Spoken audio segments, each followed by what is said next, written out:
Dinas Kesehatan Kota Tangerang menyelenggarakan pelatihan untuk meningkatkan kualitas pelayanan kesehatan ibu dan anak di wilayahnya. Pelatihan ini mencakup pelayanan antenatal care atau ANC, persalinan, nifas, dan screening hipotiroid kongenital atau SHK bagi bidan di FKTP. Acara ini berlangsung di Aula Dinas Kesehatan Kota Tangerang pada Jumat 29 Agustus 2025.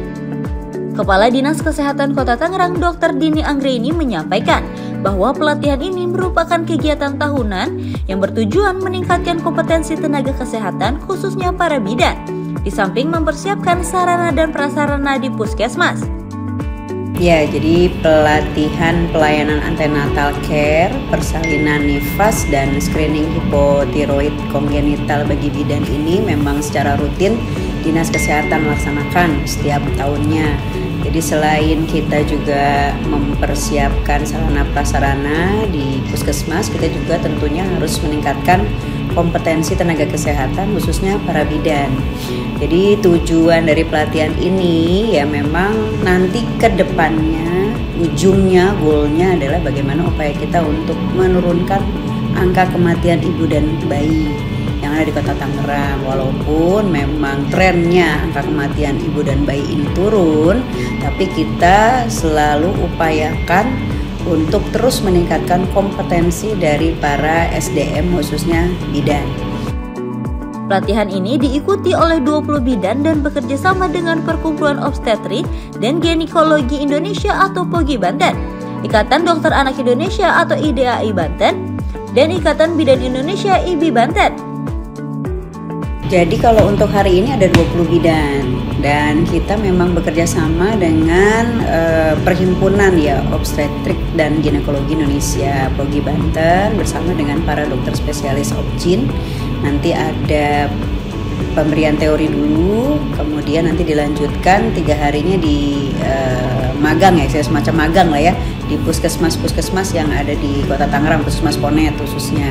Jadi kita jadwalkan tuh di Puskesmas Panunggangan, Poris Gaga ya, dan di Dinas Kesehatan nih yang seperti ini sekarang. Harapannya dengan adanya pelatihan ini bisa meningkatkan kompetensi bidan demi memberikan pelayanan terbaik kepada masyarakat sesuai dengan standarnya.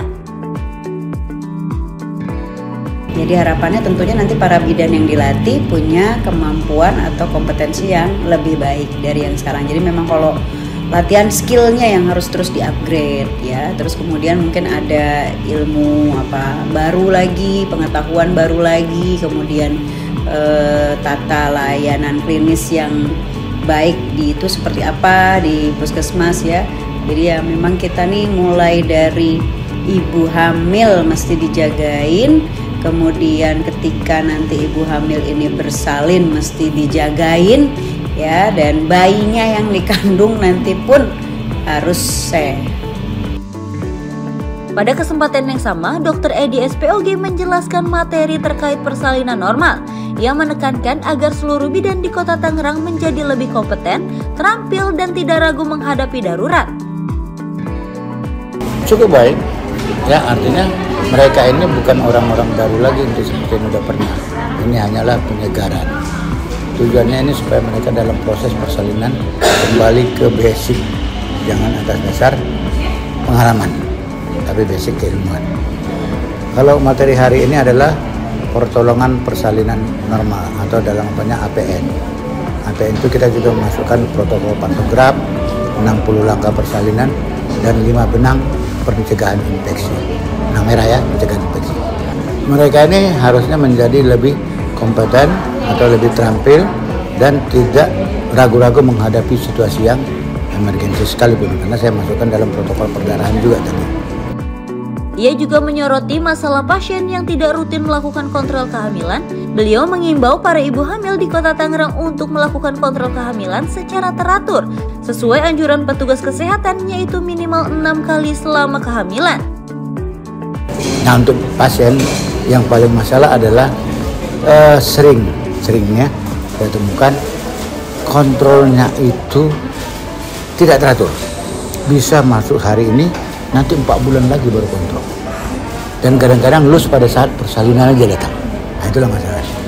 Ayo ibu-ibu yang sedang hamil saat ini yang ada di Kota Tangerang, mari kita melakukan kontrol kehamilan dengan teratur sesuai dengan yang dianjurkan oleh ibu bidan yang ada di puskesmas. Misalnya minimal 6 kali selama kehamilan, ya, dengan K1-nya adalah kontak dengan dokter, K2, K3, K4 kontrak dengan bidan, K5 kontrak sama dokter kembali, dan K6 kembali ke bidan. Itulah yang kita anjurkan. Citra Jessica, Zidan Febriansyah, Tangerang TV.